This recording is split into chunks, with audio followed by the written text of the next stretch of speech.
والصلاة والسلام على خاتم الأنبياء والمرسلين سيدنا ونبينا محمد وعلى أهل بيته الطيبين الطاهرين. اللهم صل على محمد وعلى محمد. Assalamu alaikum, brothers and sisters, wa rahmatullahi wa barakatuh. I hope you guys are all having a wonderful day. Inshallah, today's session is going to be on countering Islamophobia. So this is course 518, and we have quite a bit of material to cover. So if you have any questions, please hold them until the end.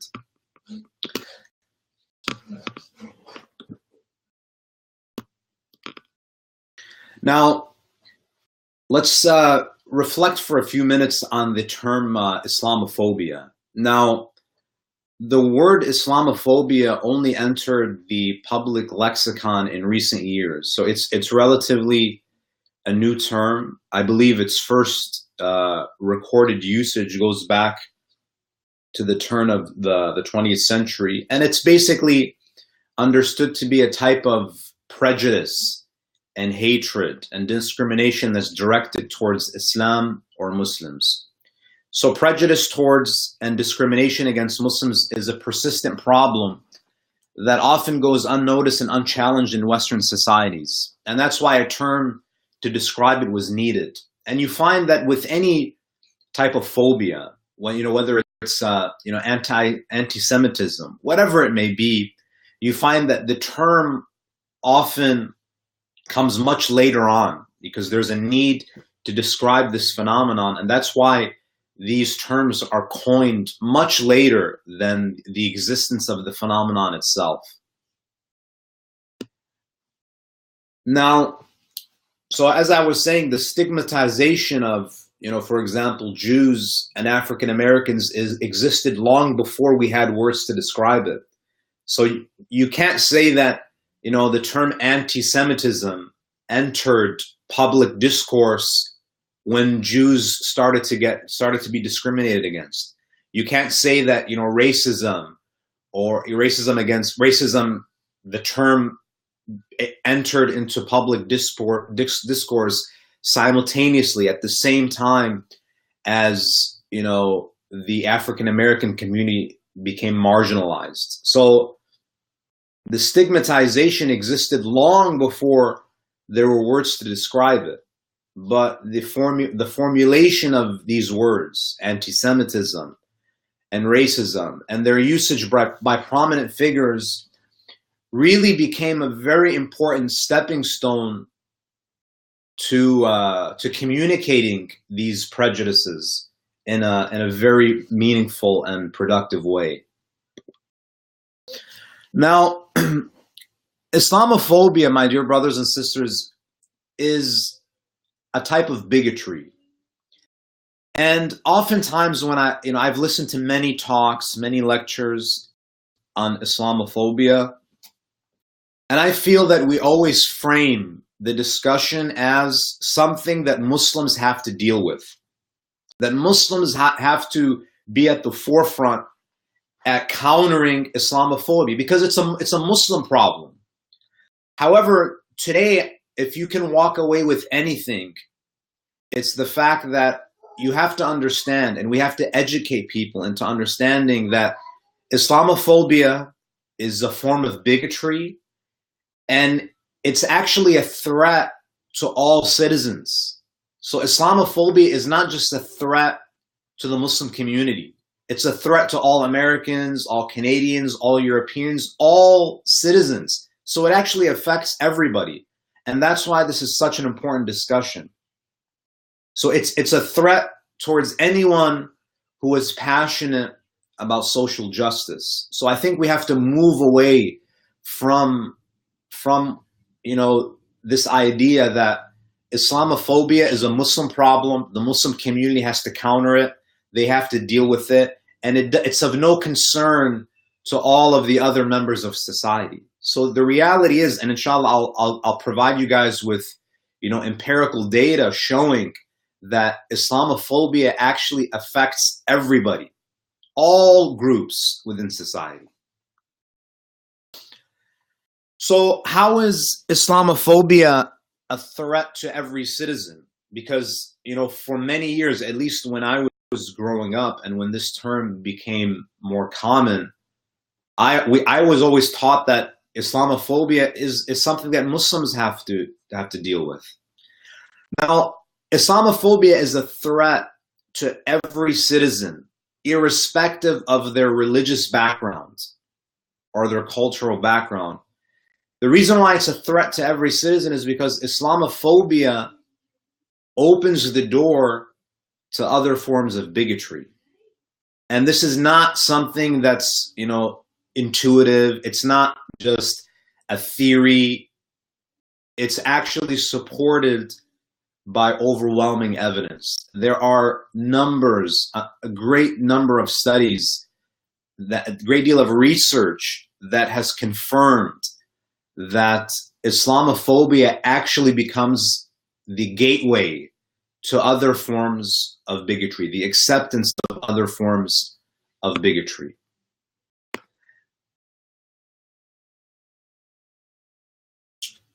Now, I'm not sure how many of you guys are familiar with anti-Sharia legislation. So, we hear Sharia, anti-Sharia law movements, and they've become increasingly common in the past decade. Now, when you think of anti-Sharia legislation, at least the first time that I came across this term, I felt like this was, a solution to a problem that doesn't exist. Muslims are not trying to impose Sharia law on their fellow Americans or their fellow Canadians or their fellow Europeans. So I always felt that this is something that really has no impact on the Muslim community, because it's essentially a solution to a problem that doesn't exist. Now, however, anti-Sharia legislation actually negatively impacts the Muslim community. Now, why is that? Anti-Sharia legislation basically bars any legal document from being admitted into court. So, for example, if you wrote a will according to Islamic law, that will is not enforceable. So there are some states, and of course this is happening at the state level, at least in the United States that I'm aware of, where anti-Sharia legislation is being passed, and it's having serious impact, a very negative impact on the Muslim community. So, Muslims who want to enforce, wills, they want to, enforce, their marriages. The courts are no longer recognizing civil unions, wills, inheritance that follows Islamic law. And the Muslim community is essentially the only community that is barred from this. The courts recognize, Jewish law. They recognize the teachings and the laws of other faith traditions, but anti-Sharia legislation actually, prevents, Muslims from admitting, documents into court. So it creates a lot of legal problems for the Muslim community. Now, the same lawmakers. So we're talking about how Islamophobia opens the door to other forms of bigotry. The same lawmakers who propose anti-Sharia legislation are actually 80% more likely to go after voting rights of African Americans and Latinos. They're more likely to go after labor rights, women's rights, immigrant rights. So you see that Islamophobia opens the door and emboldens and empowers bigotry against other groups. So people who are Islamophobic, it doesn't stop there. That animosity, that hatred, extends to other vulnerable communities. And as I mentioned, there's a lot of data to support this. So it actually affects everybody. It doesn't stop with the marginalization of the Muslim community. It extends beyond that. So someone who's Islamophobic is also more likely to to marginalize African Americans, to go after their, voting rights, to engage in voter suppression. They're more likely to go after labor rights, and the list continues. So they become more emboldened to mistreat other minority groups. Now, Islamophobia is not an isolated phenomenon. It is a threat, as I said, to people of color, women, and other historically marginalized communities. And it's interesting that Islamophobia is actually empirically linked to anti-Semitism. So there have been a lot of studies that actually show that someone who is Islamophobic is actually much more likely to be anti-Semitic, and vice versa, right? So someone who has anti-Jewish sentiments is very likely to have anti-Muslim sentiments. So again, you see this overlap where Islamophobia actually empowers and strengthens the bigotry towards other groups. Now, let's suppose that you're not a person of color, right? Say you're a white Caucasian male. You're not a woman. You're not Jewish. You're not an immigrant. At least, you haven't been an immigrant for many, many generations. You're a white Caucasian male. Should Islamophobia be a concern to you? So you're the most privileged subset of the population. I don't think that there is any group that is more privileged than the white male, right? So does Islamophobia negatively impact white Caucasian males? So is this a concern to someone who is not a person of color, who's not a woman, who's not a Jew, who's not an immigrant? And the answer is that absolutely, it does. It affects everybody. It makes everyone less safe. And it's important for us, brothers and sisters, inshallah, you guys will be able to, keep the slides, or at least, jot down some of these notes. When you're engaging in conversations about Islamophobia, you always have to market this problem as something that affects everybody. Islamophobia makes everyone less safe, not just Muslims less safe, not just, the religious communities less safe. It makes everyone less safe. Now, how is that? How does Islamophobia make everyone less safe?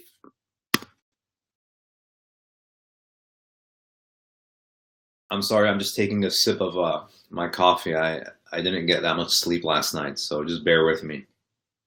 So how does Islamophobia make everyone less safe? Number one,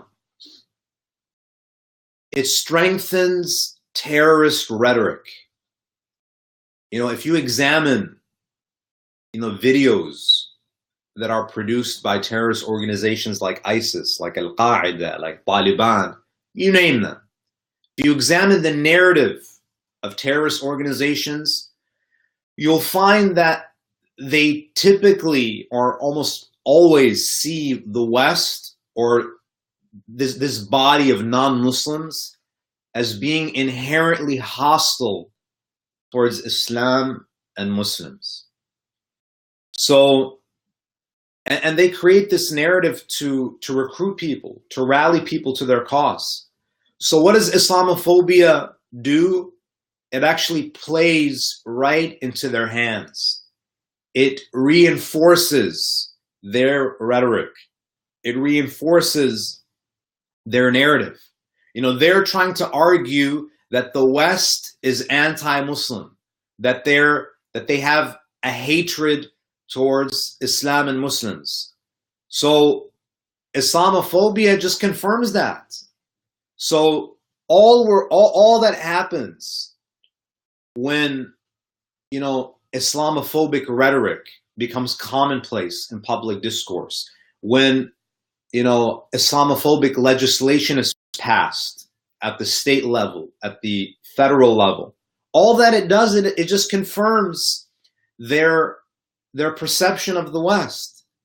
And it allows them to say, see, we told you guys. We told you guys that the West is anti-Muslim, that it's against Islam. And it just makes it easier for them to recruit. It just feeds and strengthens their narrative. It strengthens their rhetoric.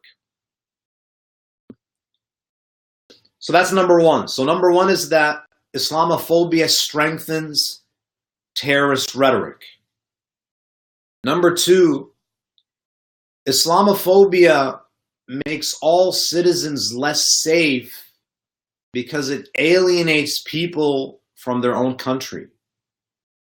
Now, when you look at, the process of radicalization, people think that, someone gets radicalized because, they start to become very religious. They go to the local madrasa, they start studying under a sheikh, and gradually, because they're becoming more religious and they're reading the Quran more, or they're reading books of hadith, that is the single greatest factor of their radicalization. It's their religiosity. However, research actually shows that the strongest factor in the process of radicalization is not religiosity. It's actually increased alienation. That Islamophobia makes Muslims feel more alienated. So increased alienation is the single strongest factor in the process of radicalization. And therefore you find that Islamophobia, because it strengthens terrorist rhetoric, it also works on their audience. So you have, this perfect storm. You have Islamophobia strengthening terrorist rhetoric, and at the same time, it's alienating, young people, young Muslims, and because they feel alienated, they're more likely to respond to the call of these terrorist organizations. So Islamophobia strengthens terrorist rhetoric and also works on their audience, increasing alienation.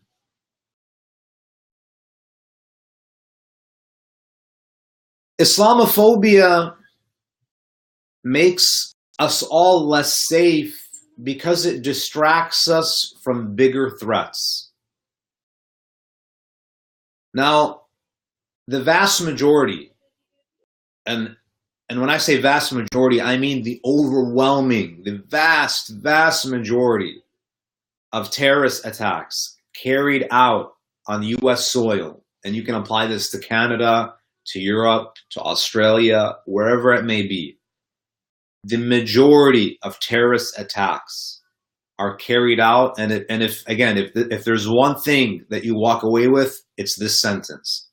The majority, the overwhelming majority of terrorist attacks carried out in the United States, and even in other places, I'm sure, are carried out by white supremacists or anti-government separatists. So if you want to know what a terrorist looks like, this is what they look like. White supremacists, anti-government separatists.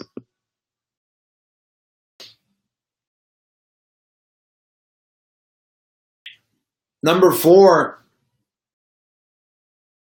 and I believe, just to go back to the last slide, I believe that there was also a report that showed that since 1982, I believe, about 62% of terrorist attacks were actually conducted by white supremacists, extreme right-wing groups.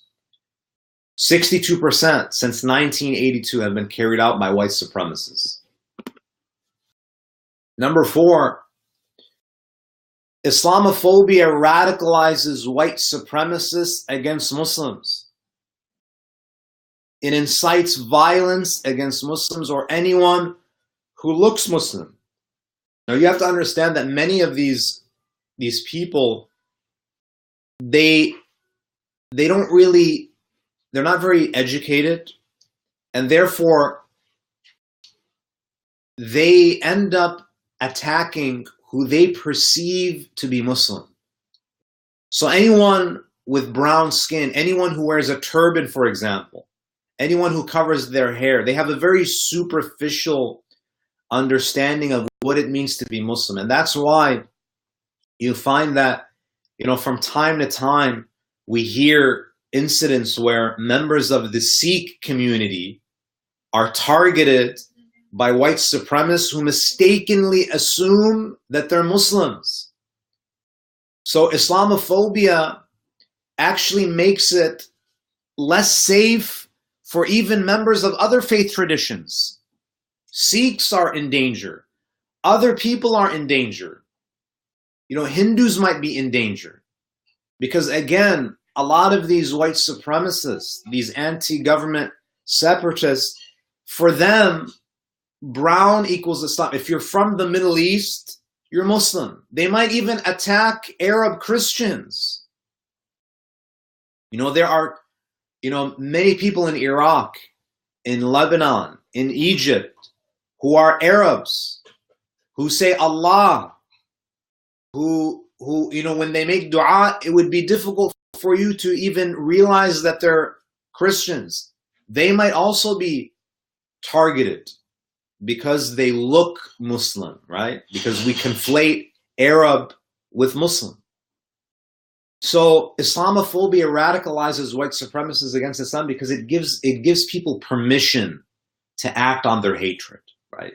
It validates their anti-Muslim sentiment. It basically gives them the green light to act, to translate that hatred into action, to exercise your Second Amendment right, because there is a lurking danger, right?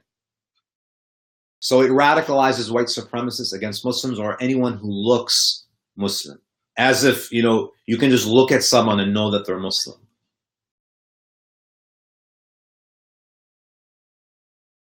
Now, so Islamophobia makes us less safe. That's number one, and we gave four examples of how it makes us less safe. Islamophobia also makes us all less free.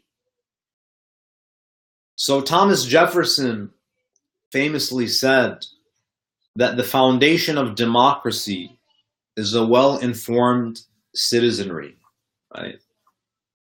If people are not well-informed citizens who are capable of critical thinking, they will be swayed by whoever can buy the most campaign ads. And that's exactly what we saw in the last election cycle. People are uneducated. They're not well-informed. Therefore, whoever has the most money, whoever can purchase the most campaign ads, they're going to be able to sway public opinion. So that's why you had, over 60 million Americans vote for Donald Trump, because Donald Trump dominated, he got the most media coverage. And I think that the media actually did a great disservice to the American people because they gave him free coverage. So because he got the most coverage and his Islamophobic rhetoric became the language of his campaign, it swayed public opinion.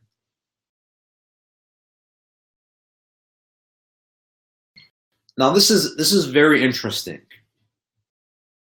A lot of people, when you talk about Islamophobia, they say, "Oh, Islamophobia is not real. It's just something that Muslims made up.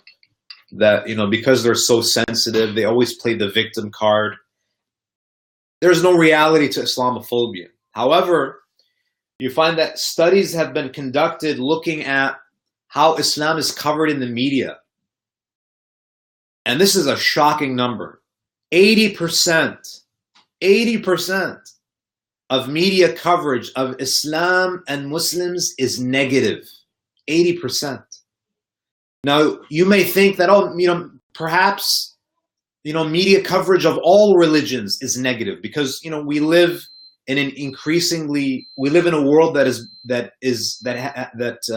really looks down upon religion. Religion has negative connotations in today's world. In a world that's becoming increasingly secular, this might be the assumption, but that's not the case.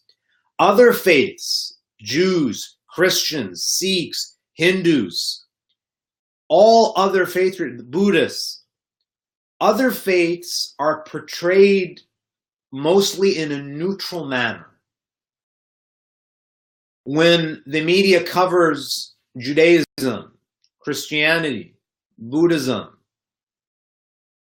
they are usually portrayed through their religious leaders. So if they're covering a story on Judaism, they'll speak to the Jewish community. They'll speak to their leadership, to their rabbis. If they speak to the Catholic community, they're going to cover their congregation. They're going to speak to their priests. However, when the media covers Muslims and Islam, who speaks on behalf of Muslims? Armed militants. You know, and this is empirical fact. Islam is portrayed mostly by armed militants. 80% negative coverage. And here's something that I don't know if it should make you laugh or cry. North Korea, North Korea, we're all familiar with, the leader in North Korea. North Korea is actually designated as a terrorist state. It's considered a terrorist state by the United States. And North Korea has actually made threats against the United States on multiple occasions. North Korea has threatened to use weapons of mass destruction on the United States. Now the question is, how does the media portray North Korea? 72% of the time, mainstream media portrays North Korea negatively. So what does that mean? Muslims, the 1.5 plus billion Muslims around the world, are portrayed more negatively than North Korea, which is an actual terrorist state. I mean, isn't that just unbelievably ridiculous? That's ludicrous. 72% of the time, North Korea is portrayed negatively, while Muslims are portrayed negatively 80% of the time. Many of you guys are familiar with the New York Times. The New York Times is probably one of the most famous newspapers, media outlets in the United States. And it's considered a pretty liberal paper. There was a study that looked at how the New York Times portrayed Islam and Muslims. And they found that Islam is more negatively portrayed by the New York Times than cancer and cocaine. Can you imagine that? Cancer and cocaine is portrayed less negatively than Muslims, than Islam. So I want you brothers and sisters to really just, take a moment and think about the impact this is having on their readership, on their viewers, the media. 80% of the coverage is negative. Even for those of you guys who have Netflix, there are shows like Homeland. If you watch these shows, I don't blame, Bob, Dick, and Harry for being afraid of Islam and Muslims. It's horrifying. If that's the only, information that you're getting about the Muslim community, absolutely you're going to be afraid. So the impact that this negative media coverage is having is that it's instilling a great deal of fear in people. And I think that we have to be cognizant of that. And we really have to, start treating people who are Islamophobic as actually victims. because many of them are actually very decent people. They're just afraid. They're in a state of panic. They think that their country is being taken over. They think that their local mosque is, a terrorist training camp. That what are they doing in that mosque? Are they worshiping, or in the basement are there like monkey bars, and people are just training for the next terrorist attack? We might laugh at this, but that's really what's going through their minds. There's a lot of hysteria, there's a lot of fear, there's a lot of anxiety. Now, how does fear impact human beings? Now, from a neurological perspective, fear does three things to us. It does three things to all people. Number one, it makes us more accepting of authoritarianism, right? When people are afraid of the other, right? When you create this enemy, it's easy for people to rally against, an authoritative ruler. And that's why Hitler was so successful, because he demonized people. He convinced Germans that there is this dangerous enemy. He instilled fear in them, and therefore they rallied around him. The same thing with Stalin, with Saddam. They are masters at instilling fear in people to assert their power. So the first thing that fear does is that it makes us more accepting of authoritarianism. Number two, conformity, right? People are not going to challenge you when they're afraid. They're going to conform. They're going to be obedient. They're going to listen, because they want you to dispel and deal with the source of their fear. So you're going to get conformity. And number three, prejudice. When people are afraid, they're more likely to harbor prejudice sentiments, okay? So these are the three things that happen, from a neurological perspective when people are afraid.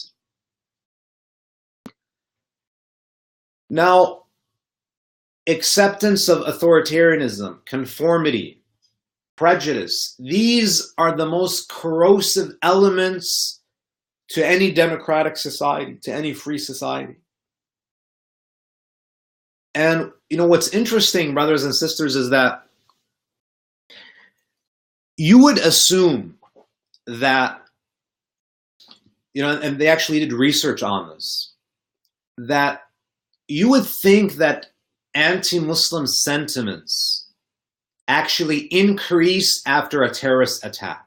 So for example, you would imagine that after 9/11, Americans would have an increase in anti-Muslim sentiments. After the Boston bombing, so we're talking about, where the perpetrators were actually Muslims, or they claimed to be Muslims. What's interesting is that anti-Muslim sentiments actually do not spike after terrorist attacks. In fact, after September 11th, there was actually a decrease in anti-Muslim sentiments. There was not a spike in anti-Muslim sentiment after the Boston bombing. When do you see a spike, an increase in anti-Muslim sentiment? You see it in the run-up before the Iraq war, before the invasion of Iraq.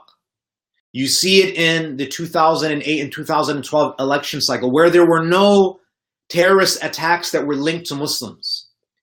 Now, why is this important? Because anti-Muslim sentiment is not an organic, natural phenomenon. So it's not that there's a terrorist attack carried out by a Muslim, and then people are now very anti-Muslim. There's an anti-Muslim sentiment that's a result of that terrorist attack that's carried out by a Muslim. That's actually not the case. It's not an organic phenomenon. It's manufactured. Anti-Muslim sentiment is actually a tool of manipulation. So, before the invasion of Iraq, you see that Islamophobia is actually used, in the 2008, the 2012 election, the 2016 election. Islamophobia is used as a pretext to pass certain laws. It's used as a pretext to invade countries, to go to war. So Islamophobia is actually a tool of political manipulation, because we see a spike in anti-Muslim sentiment when political leaders want to do certain things. So they use it as a tool of manipulation. Now, if Islamophobia is a threat to our safety, as we've demonstrated, if it's a threat to our freedom, now the natural question is, how do we counter it? What do we do? Because it's very easy to feel overwhelmed that, we're surrounded by communities that are afraid of us, that hate us. We're being antagonized, we're being abused, we're being singled out. What do we do? What do we do in this increasingly hostile Islamophobic environment? What do we do? Do we just make dua and that's it? No, dua is part of the solution, but it's not the entire solution. There are actually things that we need to start doing. Number one, first, brothers and sisters, we have to actually recognize bigotry and call it out in media and in politics. And sometimes Islamophobia, and I apologize for some of the typos that I'm seeing. Sometimes Islamophobia is blatant, it's explicit. But I would say that more often, and especially in this Trump era, Islamophobic rhetoric is becoming very, blatant and explicit. But oftentimes Islamophobia is not blatant. It's very subtle. It's very implicit. And I think that we have to start recognizing it and calling it out. So, for example, one way in which Islamophobia is subtle, and often it's not easily detected, is through this phenomenon that we've come to know as, which is collective guilt, right? Now, what is collective guilt? Collective guilt is a form of bigotry that all minority groups face. So this is not just something that the Muslim community has experienced. What is collective guilt? So again, we're talking about some of the more subtle forms of Islamophobia. So collective guilt is when a member of this marginalized group does something bad. So a Muslim commits an act of violence. Collective guilt is that when a single member of that group does something bad, the entire group is held accountable. The entire group is held accountable. Now, so a Muslim, commits a crime. The media, politicians talk about how the Muslim community has to call it out. They have to speak out against it. Muslims have to speak out against ISIS. Muslims have to speak out against, members of their community who do something bad. Collective guilt, that you're responsible. You have to answer. But when a member of the majority does something bad, that person is considered a lone wolf, and no one is required to respond. Now, I ask you, if a white Caucasian male commits a terrorist act, does the media call upon all white Caucasian males to issue a statement of condemnation? No. When someone from the Jewish community or Christian community commits an act of violence, does everyone come out and say that the Christian community has to issue a statement of condemnation? No, because that person is treated as an individual. That person is treated as an individual, and the majority they don't have to respond because they're not responsible for the actions of that individual. See this majority privilege? Whereas in marginalized communities, there's this idea of collective guilt, that he's one of yours, and therefore you guys have to issue a statement of condemnation, and you guys have to explain why this is happening, right? Collective guilt, because because you guys are all a pool of suspects.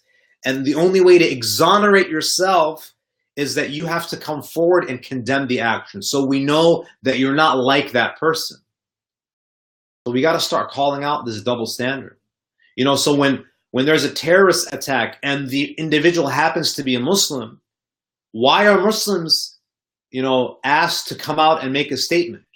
He's that person's responsible for their own actions. So in the same way that white Caucasians are not asked to issue a statement, why do Muslims have to issue a statement and distance themselves from the perpetrator?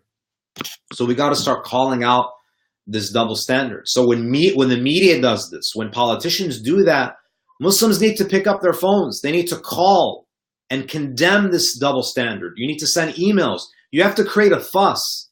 And this is what the Jewish community does.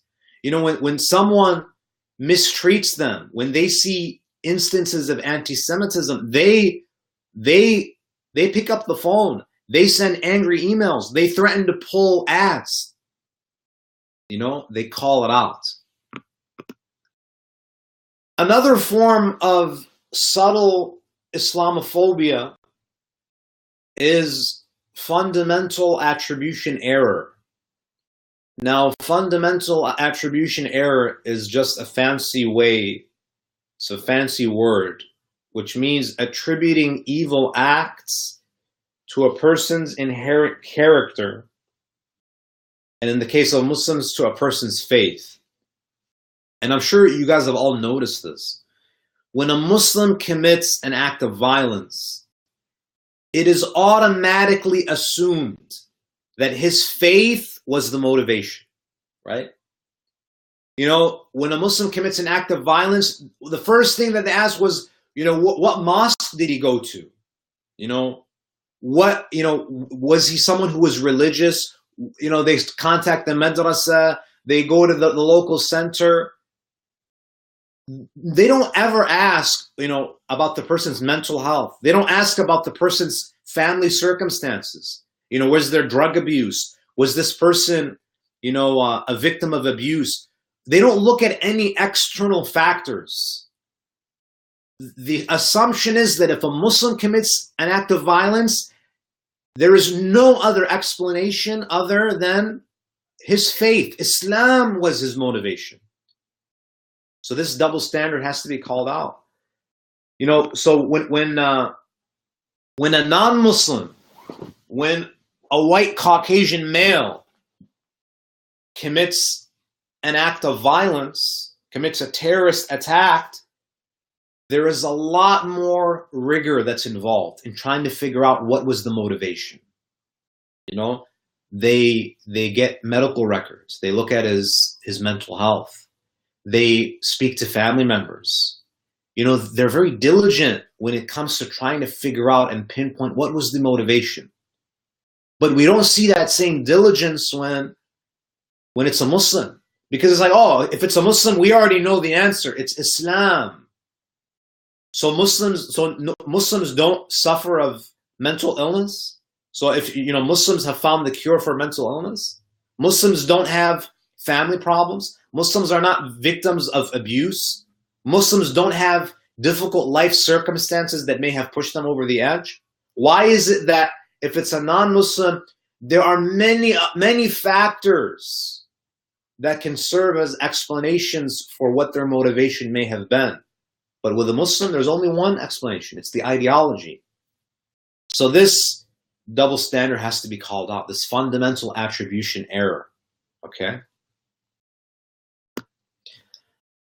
Now, another form of Islamophobia, again, this is subtle, and sometimes it takes a bit, you have to pause for a moment to really notice, you know, these manifestations of is Islamophobia. So another problem that we see is inconsistent definitions of terrorism. Now in bold, this is an actual headline from the Washington Times. Now, so the headline reads, majority of failed attacks on US soil carried out by white supremacists, not terrorists. Now in the chat, can anyone tell me what's the problem with this headline?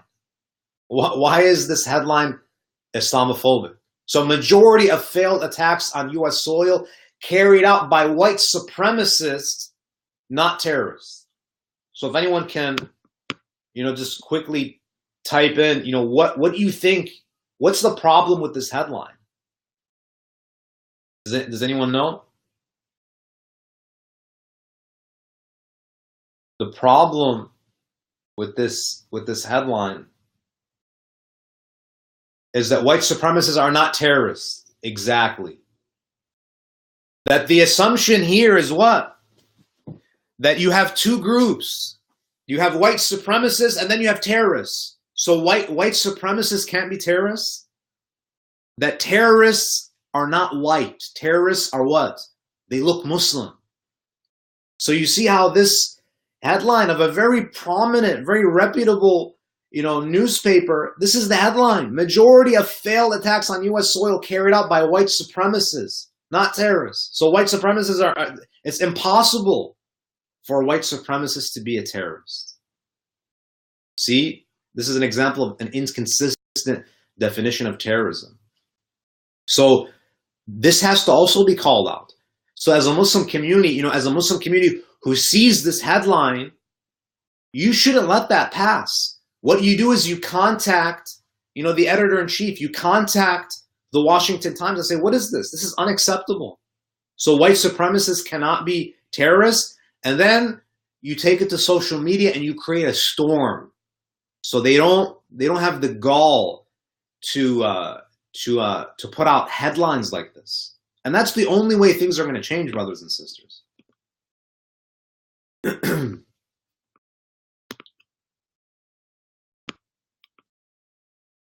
Let's see. There's a bit of a lag. Okay. Another way in which we see that Islamophobia is subtle is the inconsistent level of coverage on terrorism. Especially when the terrorist doesn't look Muslim. Yeah. Now, have any of you guys heard of Glendon Scott Crawford? Has anyone heard of him?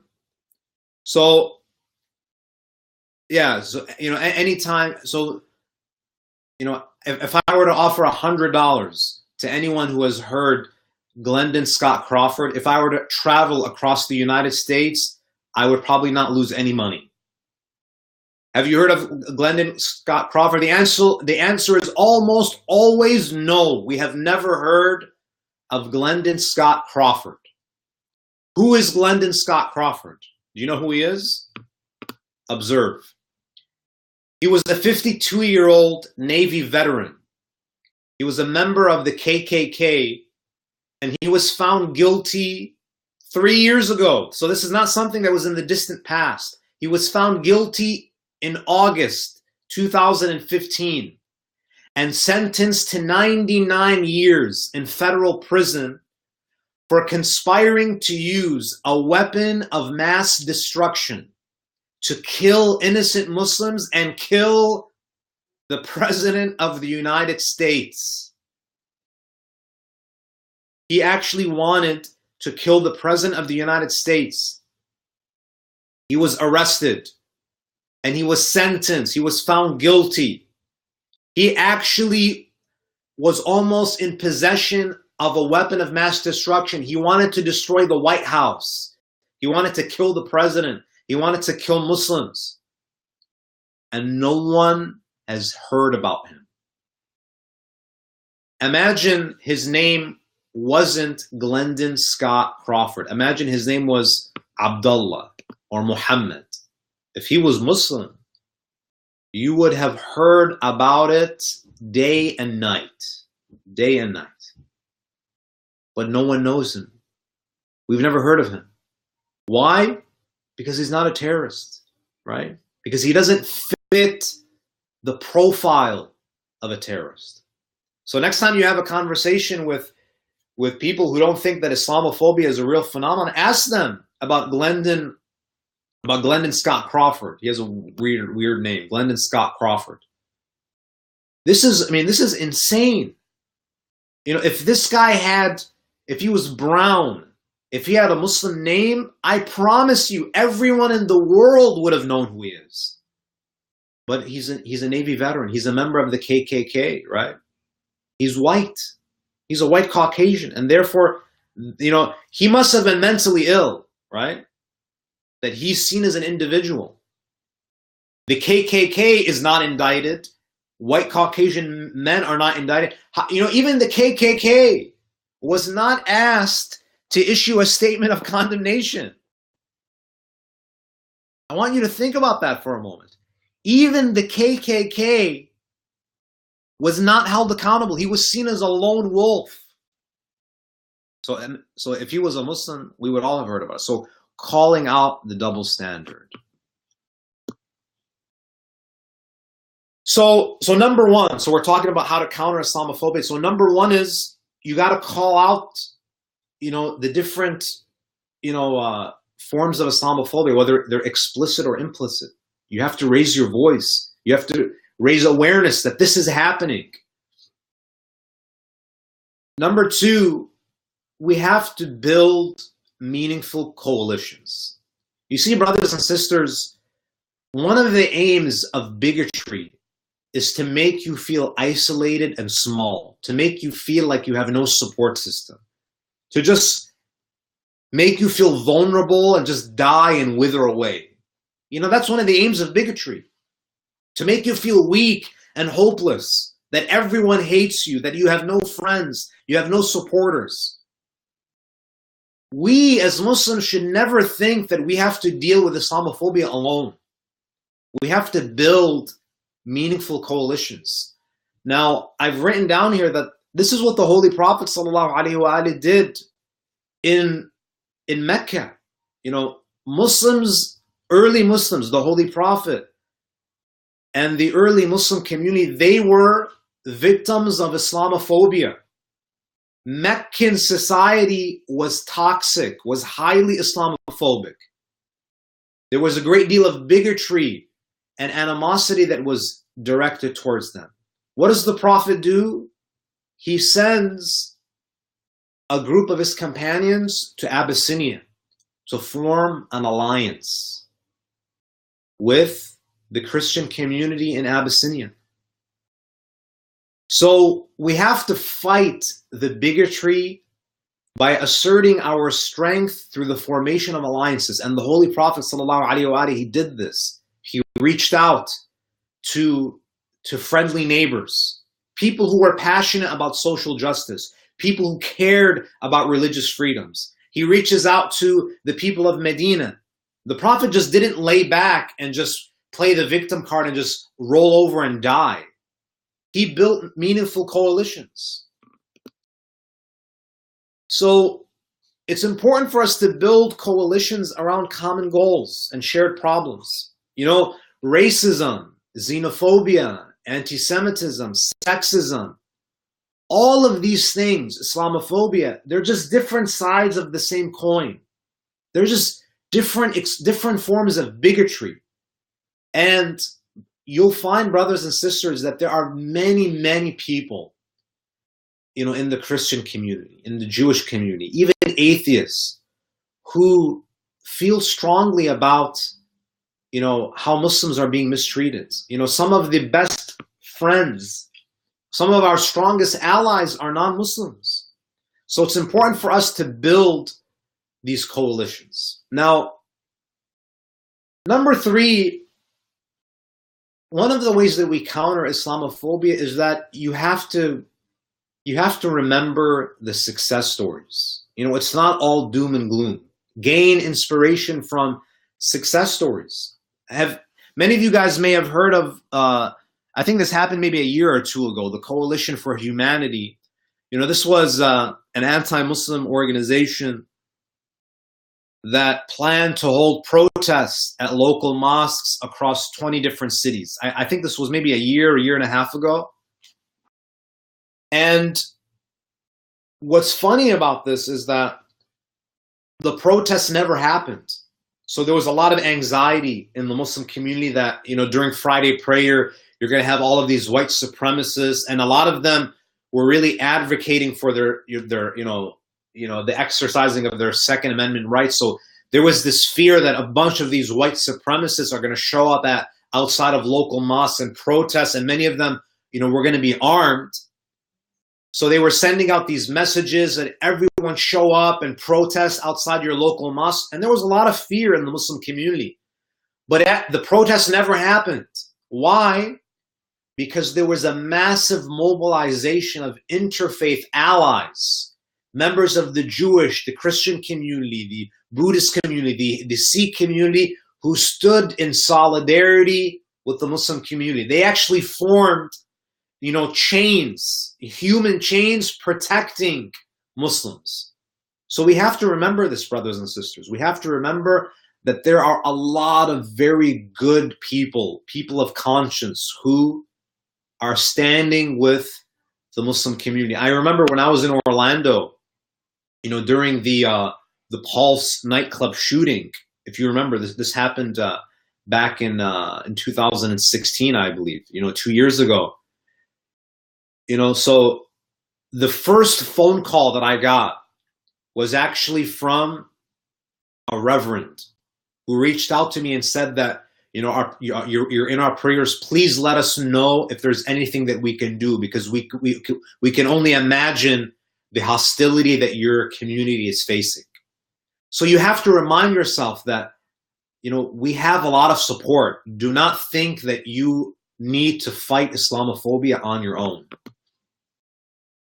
And if you go to the Quran, Allah subhanahu wa ta'ala tells us, that we have to build alliances with other faith groups. Allah says to the believers, to the Prophet, قُلْ يَا أَهْلَ الْكِتَابِ تَعَالَوْا إِلَىٰ كَلِمَةٍ سَوَاءٍ بَيْنَنَا وَبَيْنَكُمْ. Say, O people of the book.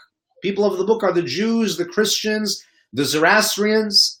And you can even extend it to other faith groups. Come to a common word. I think that we can find kalimatin sawa with all religious groups. Come to a common word between us. We all have common goals. We all care about social justice. We all care about human dignity, about civil rights. Let us all come together towards the common word. Allah subhanahu wa ta'ala, again, in the Quran reminds us that some of your greatest allies will be outside of the Muslim community. So for example, in Surah Al-Ma'idah, verse 82, Allah says, Bismillah ar-Rahman ar-Rahim, وَلَتَجِدَنَّ أَقْرَبَهُمْ مَوَدَّةً لِلَّذِينَ آمَنُوا الَّذِينَ قَالُوا إِنَّا نَصَارَى ذَلِكَ بِأَنَّ مِنْهُمْ قِسِّيسِينَ وَرُهْبَانًا وَأَنَّهُمْ لَا يَسْتَكْبِرُونَ. Allah says, and you will find the nearest of them in affection to the believers are those who say we are Christians.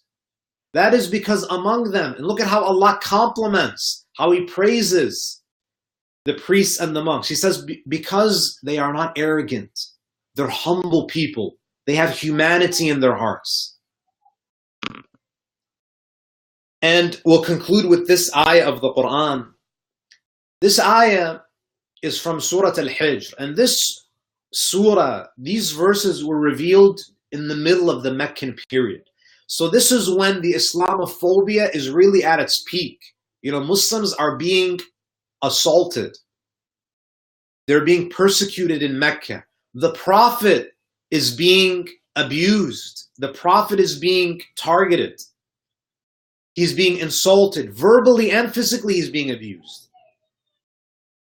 Look at how Allah consoles the first victims of Islamophobia. So this ayah is Allah consoling the early Muslim community who's suffering in this Islamophobic environment, what does Allah say? He speaks to the Prophet. Allah says, وَلَقَدْ نَعْلَمُ أَنَّكَ يَضِيقُ صَدْرُكَ بِمَا يَقُولُونَ. Allah says, we indeed know how your heart is distressed at what they say. It's not a good feeling. There's no, it's okay to feel pain, to feel distress. It doesn't feel good when someone tells you to go back to your country, when someone calls you a camel jockey, when someone calls you a terrorist. If you feel hurt, all that it means is that you're human. Rasulullah felt hurt. When he was being called a magician, when he was being called majnoon, when he was being physically and verbally assaulted, Rasulullah felt pain, he felt distress. If you don't feel pain and distress, you're abnormal. Allah acknowledges the pain. Allah says, وَلَقَدْ نَعْلَمُ أَنَّكَ يَضِيقُ صَدْرُكَ بِمَا يَقُولُ. And then Allah gives advice.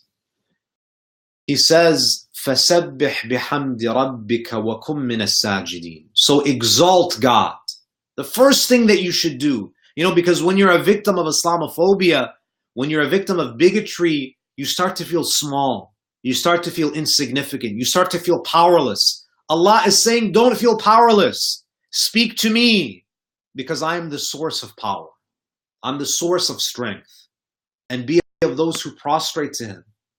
If you feel powerless, prostrate to me. If Islamophobia has brought you down to your knees, you're already halfway down to sujood. Open up the channel of communication with me and worship your Lord until there comes to you the certainty, meaning death.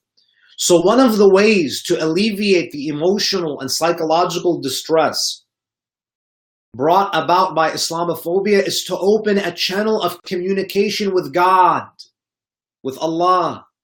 When the world seems to hate you, and that's how it feels now. It feels like the world hates Islam, the world hates Muslims.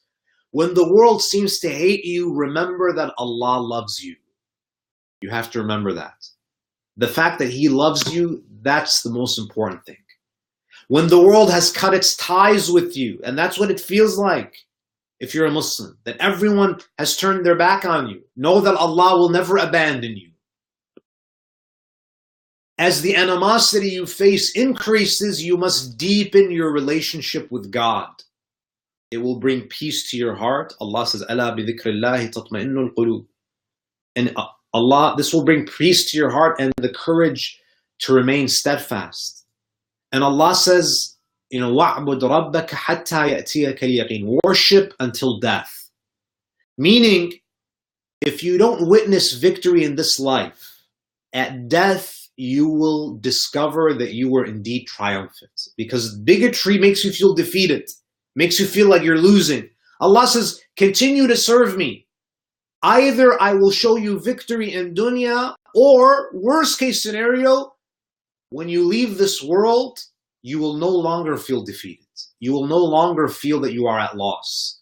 You will see that you were triumphant the entire time. We ask Allah subhanahu wa ta'ala to bless us and guide us and to enable us to have the hikmah, the wisdom and the insight to identify Islamophobia and to give us the courage and the stamina to counter it, using the example of the Holy Prophet and the early Muslim community. Wa sallallahu ala Muhammadin wa alihi at-tahirin. I'm sorry for going over the allotted time, brothers and sisters. If there are any questions or comments, we can, inshallah, take a couple of questions.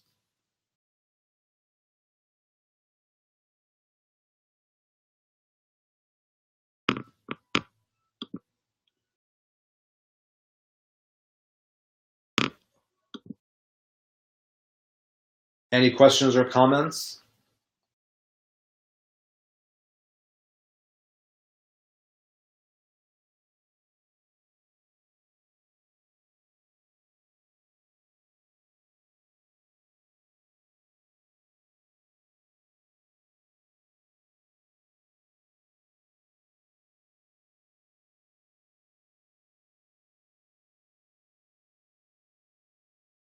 Thank you so much, brothers and sisters. Please keep me in your dua.